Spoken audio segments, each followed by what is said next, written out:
Thank you, I appreciate that. Some traction. Thank you. I think he did it because he wants to model his newfound sexy body there. So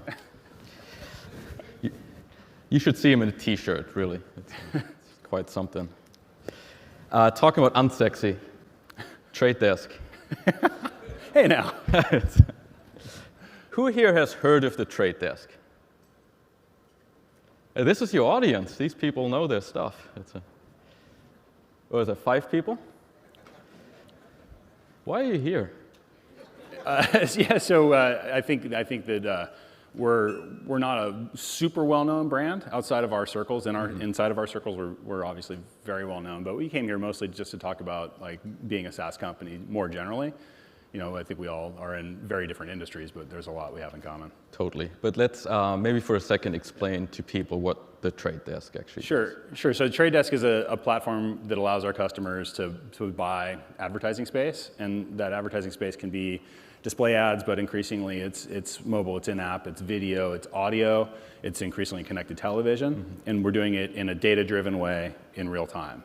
And so we look at about 9 million opportunities every second across the world and try to pick the best opportunities for brands. And to give you a sense of scale, if you wanted to spend $100,000 this month, I might need to pick you like 20 of the 9 million. So it's a very interesting data problem to kind of sift through the massive amounts of supply and find the good stuff. And then when we do that, we're able to create like really great performance, right? So you can imagine that instead of sort of buying lots of ads at random, if you can be very specific and if you can put a specific message in front of a specific audience at a specific time in a specific context, it can become very powerful.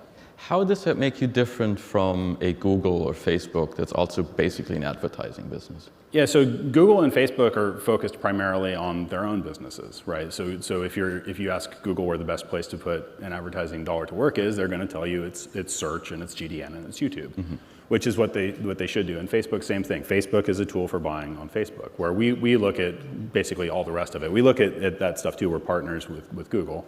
We used to be partners with Facebook. But we look across the entire internet, all of connected TV. There's millions of websites out there. It's a really big internet. So yeah, we fill that role.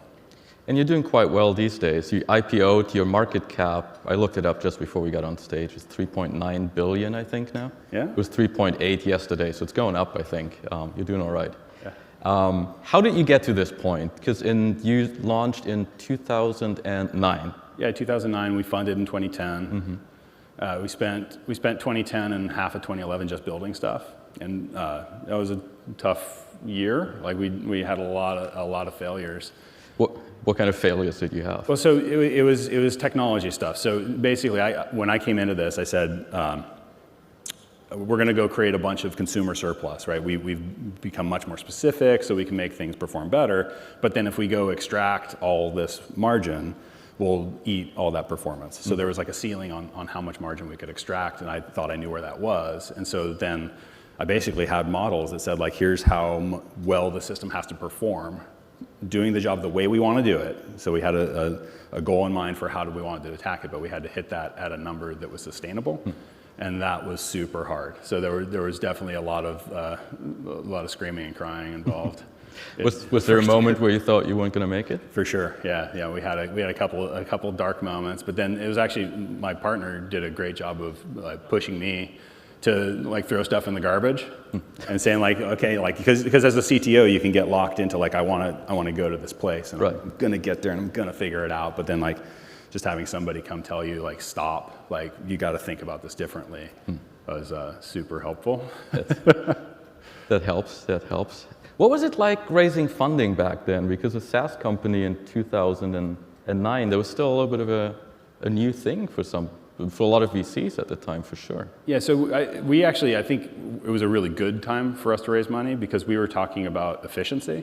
And when the market's really bad, basically every company, every brand needs to continue to advertise to grow their business. They need to, you can't sit on the sidelines, but they're super focused on efficiency and cost. And so that resonated really well. And then also I think similarly with the VCs, there was nowhere to put a dollar to work that they were comfortable with, right? And so like we brought them something that was resonating on a lot of levels.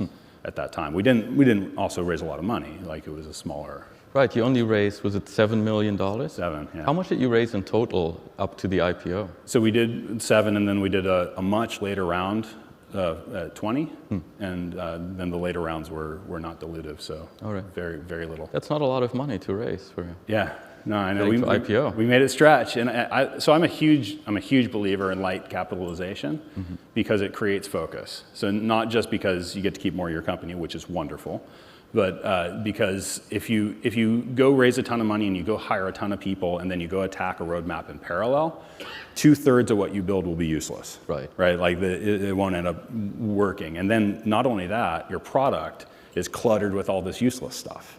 Versus like we got super focused on like, I want to be working on the most important story every sprint, every second. And then you only release the things that work, take them out if they don't. So that focus, I think, is really powerful. How did you turn that into your first customer? So we knew that because we wanted to build a technology company, not a service company, we needed to work with agencies, aggregators, sort of the existing companies in the space. So there weren't that many customers. And so we couldn't go like, burn bridges at a bunch of customers and develop a bad reputation. So we started out like going and getting affiliate deals where, if you can sell a widget for $20, you can put $1 in your pocket or whatever, which are actually really hard to make work. Affiliate deals with small sites or small advertisers? We'd go to an affiliate network and they would just be advertising, hey, if you can sell widgets for $20, you can keep $1, right? And so we're like, okay, let's do this. And they're really hard to make work. There's really good price discovery in those. So like they're trying to make it almost impossible. So that's how we cut our teeth. And then once we did that, then we started talking to agencies and saying like, hey, we're not actually here to sell widgets. We're here to create lasting brand memories and all the other great things we can do. Got it. How do you scale that up then? Because that's what it's all about here, right? How do you take that and turn it into the company you are today? Yeah, well, so scale came from that premise of not doing service, of actually being a technology company, of being a SaaS company. That's what we always wanted to be. It was we're a tech platform for other companies. And so then you go into an agency and you convince them it's the right technology, and then basically like land and expand. So you get one test, you crush it. You get another test, you crush it, right? And then they start giving you more and more advertisers within the agency. So with a single relationship, we can touch 1,000 brands. And so that's how we scaled business-wise. Was there ever the temptation of going beyond that then and not just being the technology company? Because you could offer the full package if you wanted. So no. Okay. Because if you look at WPP, it's like a 200,000 person company. I'm not sure everybody here is familiar with So like the biggest agency in the world has 100,000 or 200,000 employees, and they all do, and there's just a tremendous amount of work to do. So I think that would be a total act of hubris to say like we can go do all of that. But then also, So you thought you could compete with Google and Facebook, but not with these guys. Is that what you're saying? That's correct. But yeah, so I mean, we don't. When you say we compete with Google, that sounds scary. We compete with a very, very small part of Google. We're not trying to get into search and everything else that they do. Not doing email? No. No, and we're also, we're partners with Google too. Like, so I think it's overstating it to say that we're in some battle with Google. That's fair. It's actually an interesting point. You say you're partnering with Google. Yeah. How do you get to that point where you're partnering with these companies that are also kind of competing with you? Yeah, it happens a lot in our space because a lot of companies in our space are both buyers and sellers. And so we're sort of, at the time we found we were unique in that we were buy side only. And so we think it's more healthy if you only represent a buyer or a seller in a transaction. Sure. Because otherwise there's a strong temptation to kind of optimize for yourself when you're working with both of them. Given that, a lot of these other companies both buy and sell, and so we compete with the buy side, we partner with the sell side because we can bring a tremendous amount of demand, and they can't just ignore our demand as a seller. As you're going through that process and you're scaling up the company, it really changes the culture in the company as well, doesn't it? How do you keep that on track, and as you're hiring more and more people and you're growing and getting ready for an IPO maybe and raising? Yeah, so we've always, one of the reasons we started a company was because we wanted to create a certain culture, and we wanted to create like a culture of like contribution and accountability, basically a place where people who would otherwise be running their own company could come in and feel at home, right? And you know, hire engineers that feel that way. So like we've been created small autonomous teams, so we operate like a bunch of startups within the company, and that's proven to be a really effective model for being able to ship software quickly. I know we're not alone in this. It's not like this is something novel, but it really is effective. And so given that, we have been able to grow at a pretty good rate. You know, we're 800 or 900 employees after 8 years. So it's not, you know, if we had been trying to go brand direct to everyone else and trying to hire 50,000 employees, that'd be a really different thing. For sure. I often hear people talk about that, how they're trying to build little startups within the company. Yeah. How does it actually work in practice for you guys? Yeah, so it takes a lot of discipline and management, because when you say a team's got autonomy, you have to mean it, right? And so because often it's not the case. Yeah, so if you want to have like super control over everything, it's not going to work out very well. But if you can, the key is to hire great people and hire people that like you want to see do amazing things, right? And so then I'm there as a leader to kind of say like, hey, here's how the world works, or how we see the world, and here's some resources, and like let me know when you need help. At some point then you get to an IPO, which is, everybody here has got a startup probably wants to get to that point. Yeah. Maybe. How did you get there? What was it? What made you make that decision that now is the time for us to do this? Yeah, so we've always been a pretty disciplined company in terms of goals and results. So that part of it was not something that we were afraid of, and so we had just been executing and building and building and building, and it was going great. And I think the IPO thing started for us, and I think for everybody else, when you look around the room at your partners and you say like, I think long-term independence is the right thing for our company. And that we don't want to sell the company fundamentally. We want to continue to run this thing. Like if we sold the company, like what would we want to do after that? Well, we'd want to build another company just like this. Did you have the opportunity to sell? Sure. Yeah, but I mean, nothing that ever made sense to us, right? Because we really thought that there was a lot of runway. So we had a strong business. We were profitable. We were profitable for a long time before the IPO. So it wasn't like we were flirting with it. We had like proven solid profitability. And we had a lot of visibility in the future, and that's when you go public. And you decided to do that in 2016, which was kind of a horrible market for tech IPOs. But then it turned good, right? It turned all right, I think, right? Yeah. But were you scared? We felt like we were going to be able to execute our business no matter what happened with the IPO. It's not like that, you know, a lackluster stock price was going to ruin the company, and so the risk was there. But you know, it could ruin employee motivation, though. Well, yeah, maybe. But so we're tight enough with our employees, and we think we have a long-term vision that our people believe in.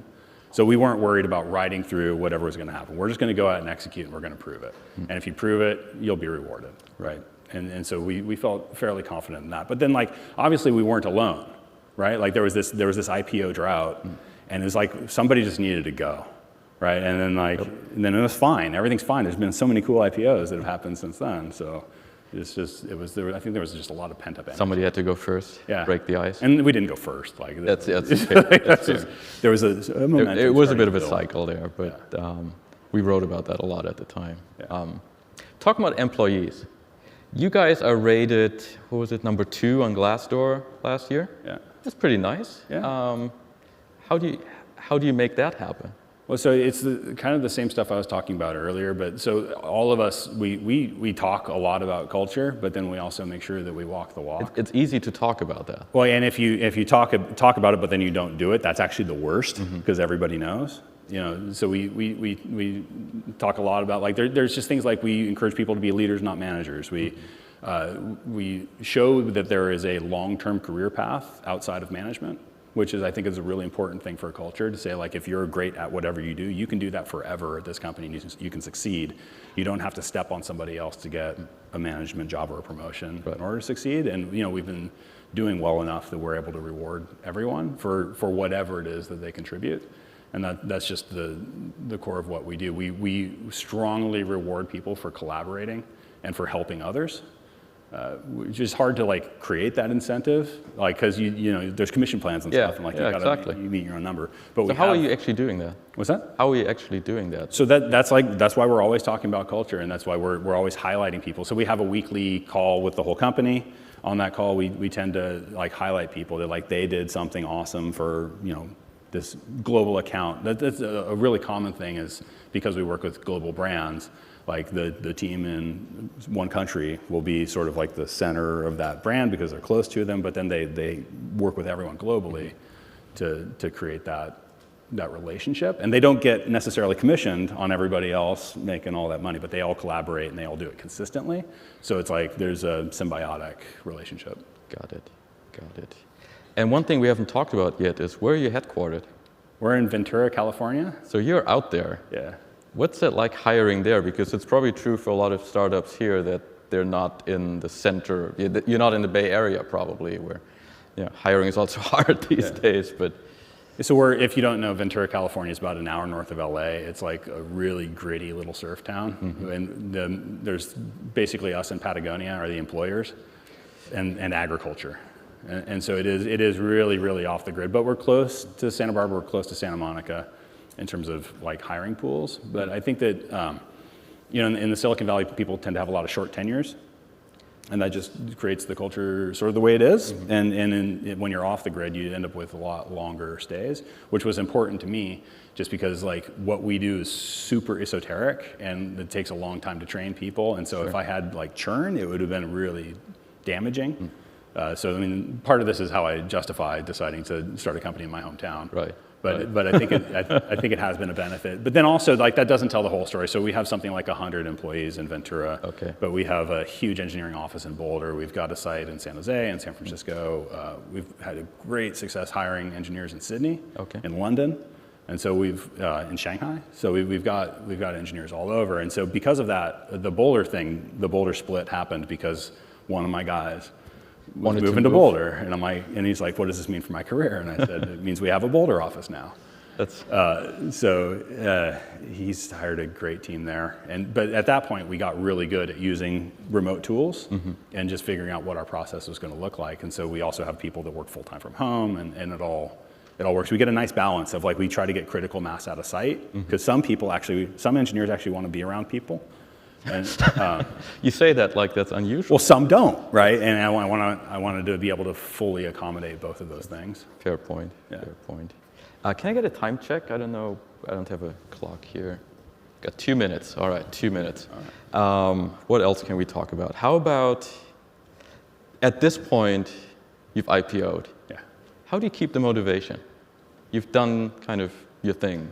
It seems. So I don't think our people were ever motivated by exit and money. What we're trying to do is like reshape the media landscape. So we've talked about advertising, but we haven't talked about our effect on media overall, which is that if you look at what's happened to cable TV, where like there used to be a fair amount of content in an hour, right? But then it started to become less because of more and more advertising because CPMs were dropping, and then people got DVRs. And CPMs got lower, and what we're trying to do is avoid that dynamic on the rest of the internet, and we think we can, because when we find those great opportunities, we can pay strong prices for those opportunities. So we're trying to move the world to move media to have fewer ads that are more impactful. Fewer ads. Fewer ads. Absolutely. Like when there's tons of ads, they don't work. Right. Like it just doesn't work. Right. And so like let's try to get at the right moment in front of people, and we can make that work for the brand at a price that also funds the content and the publisher, and we can make it work. So I think our people believe deeply in that at this point, especially like people who've been there for a while. Like we really believe we can contribute to that, and we can't do it alone, but we can move the world that way.